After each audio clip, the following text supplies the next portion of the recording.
আজ নেতাজির জন্মদিন।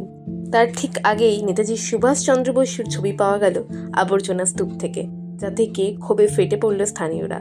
তাদের কথায় এই দৃশ্য নজরে আসতেই তারা হাওড়া থানায় খবর দেয়। ये ऐसा सिचुएशन में जहां नेताजी के नाम पर लोग राजनीति कर रहे हैं, उन्हीं को लाकर कूड़ेदान में फेंक देना, ये समाज का कोई भी वर्ग हो, ये उचित नहीं है। और इसका जांच होना चाहिए, कौन व्यक्ति फेंका है और उसके खिलाफ मुकदमा होना चाहिए। যে ঘটিয়েছে সেটা তারা বর্বর, মানে তাদের কোনো শাস্তিমূলক হওয়া উচিত।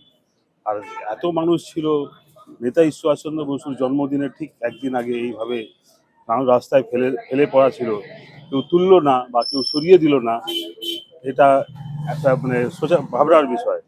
দ্বিতীয় কথা হচ্ছে, প্রশাসনকে ধন্যবাদ জানাই যারা তৎপরের সঙ্গে এই বিষয়টাকে দেখেছে ও নেতাজি ছবিটাকে নিয়ে গিয়ে জায়গার মধ্যে রেখেছে।